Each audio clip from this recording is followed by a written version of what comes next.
Episode 20. Top 10 Signs na hindi ka gusto ng isang tao. Kamusta, mga Kapinoy 10? Welcome sa ating channel kung saan pag-uusapan natin ang mga signs na hindi ka gusto ng isang tao.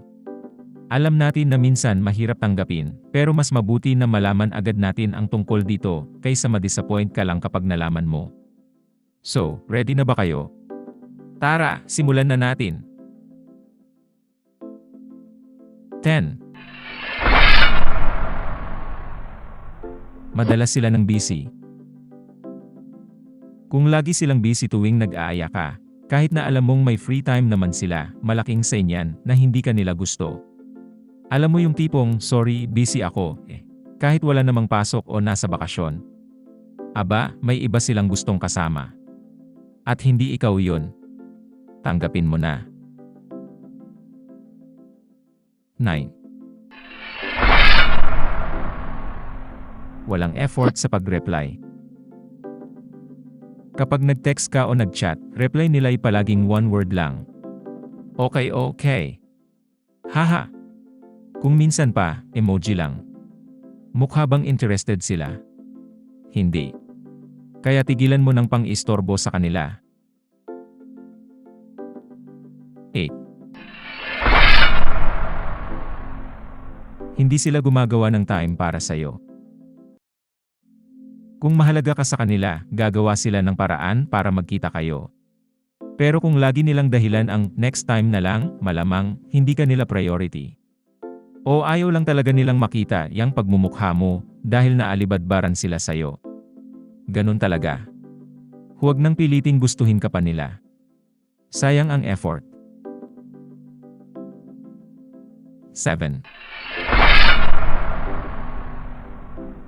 Hindi sila nagsiselos. Yung tipong kinukwento mo na may iba kang ka-chat o may iba kang kinakausap o kaya meron ka ng ibang grupo ng kaibigan, tapos wala lang sa kanila. Ay, naku, hindi ka niyan feel. Dapat kasi kahit papano, may konting selos, di ba? At mararamdaman mo yun sa kanila. Sa tono ng boses o sasabihin nila pati sa facial reaction, mahahalata mo yun. 6. Parang invisible ka sa kanila. Kapag magkasama kayo sa isang grupo, hindi ka nila kinakausap o pinapansin. Yung parang hindi ka nila kilala kahit andyan ka lang sa tabi nila. Yun na yun. Tapos kapag may tinanong ka, isang word lang ang isasagot sa'yo, sabay titingin na siya sa iba. 5. Hindi ka nila tinatawagan o chinachat. Kung ikaw lang ang laging unang nagme-message o tumatawag, may problema na tayo dyan. Dapat reciprocal ang communication, hindi pwedeng isang side lang ang nagsusumikap. Kung ikaw ang nagparamdam ngayon, dapat sa susunod, siya naman. Gantihan ba ng pag-reach out para iparamdam naman sa atin na gusto nila ang presensya natin, di ba?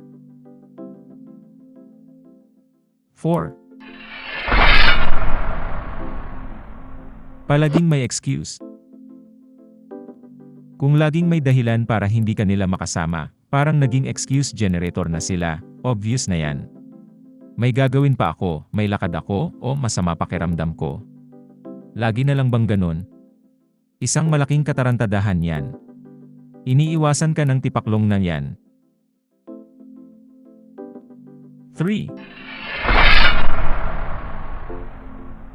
Hindi nila inaalam ang buhay mo. Kung hindi sila nagtatanong tungkol sa iyo o hindi sila interesado sa mga nangyayari sa buhay mo, ibig sabihin hindi ka nila gaanong pinapahalagahan. Simply put, wala silang interes sa iyo dahil hindi ka nila gusto. 2. Hindi ka nila ipinapakilala sa kanilang friends. Kung lagi na lang kayong dalawa na lang sa lakaran, at hindi kanya ipinapakilala sa iba niyang mga kaibigan o pamilya, parang ayaw kanyang maging bahagi ng kanilang mundo. Red flag na yan. Wala kang halaga sa kanila. Tay ka.